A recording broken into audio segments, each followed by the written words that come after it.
A lot of progress. We obviously, on the bye week, spent a lot of time, focused on running the ball, focused on, in the whole operation, and I think, it's paid dividends for us in these last two games. Controlled the ball a little bit more.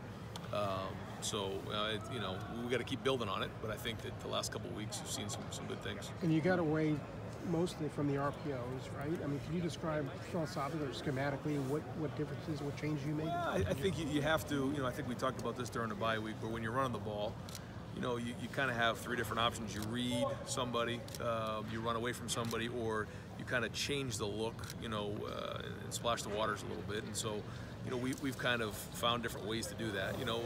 We have had some plays where we've been reading a guy, but also some ways we're running away from the guy or possibly splashing in the water. So just finding different ways to make sure that the tailback runs the ball. Hey, Ryan, Tate Martell went into the game last week.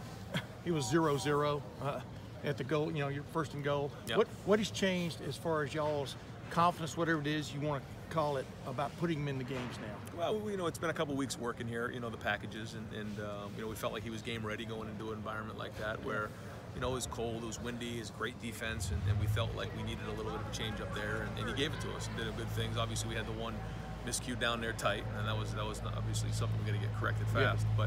But other than that, I thought he did a good job. And what do you see that going forward? Do you see that expanding? I know things are kind of fluid, Yeah, they are, yeah. And also based on what you're seeing that week and schematically how it works. But he gives us a little bit of a change of pace. Yeah. Hey Ryan, not to belabor the RPO point, but some players are saying you guys ran it very rarely.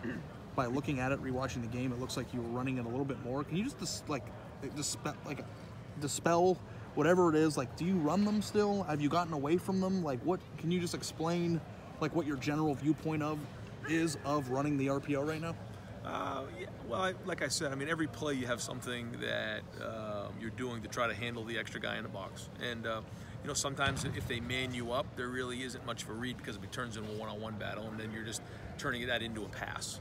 So sometimes an RPO can look like a play-action pass. Because if it's man-to-man and the extra guy's in the box, you're just going to take the ball and maybe throw a one-on-one shot or something like that. But is it fair to say that you don't run them as much? It's kind of game to game. Right. Ryan, when you talked about the Tate Martell package there, Dwayne said after the game that it is frustrating for him to come off the field.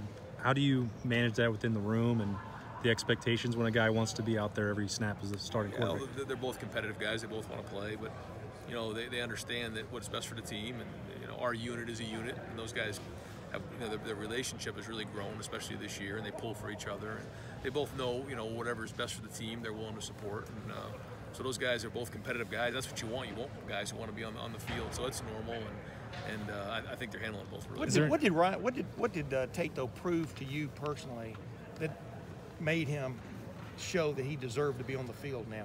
I think it was in practice, the way he's been practicing. He's practicing better and doing a good job taking care of the ball. Ball security has been much better. His decision making has been better. And when you do it in practice week in and week out, then you prove to the coaches you can do it. You build trust, and then it's time to go play in the game. What's the difference you see in a player when he does get to play though like that and stuff? Do you see more of a bounce? I mean, what do you see different in him this week than maybe last week?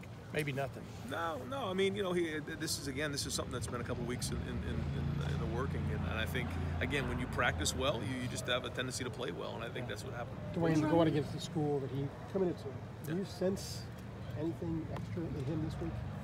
I mean, it's just so many big games, for us, and we play in so many high-profile games, and so I don't think so. But I do know that anytime you go back home, there is a special feel to that, friends and family. So I know that'll be on his mind. Is there anything you want to see from him? Tate's time in there. It looks like he ran the ball the first time. He may have been able to keep it another time and gave it. Yep. Just how did you grade him on those few plays? Yeah, I thought he did really well. He had the two plays. One was the false start that at the end of the day you're the quarterback and the clap wasn't loud enough, and so we false started on the 4th and 1, and then didn't quite handle the snap, although it wasn't great. At that point we got to fall on it. But other than those two plays, I thought he did a good job. You talked about how much you worked on the run game during the bye week and the subsequent week. How tough on that was for your quarterbacks when so much practice time being spent in the run game? Yeah, I mean that's part of it too. But when you're looking for balance, you have to understand that if we're going to get better in both areas, that our time has to be equally allocated. So.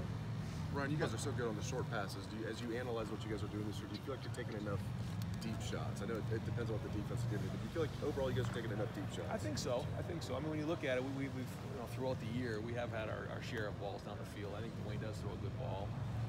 Some of the games where it's a little bit windy and you're going into the wind, it's not as easy. We didn't connect on the one to Johnny that I thought was a good throw. We just didn't connect there, and then we overthrew the one to Terry early in the game. So, but even going back the weeks before, I think we have done a good job of that. I think Dwayne's very accurate at throwing the ball down the field, and we have some good deep threats. But again, sometimes if they're going to be playing a little bit further off, and the underneath stuff opens up. Brian, that happened against Purdue.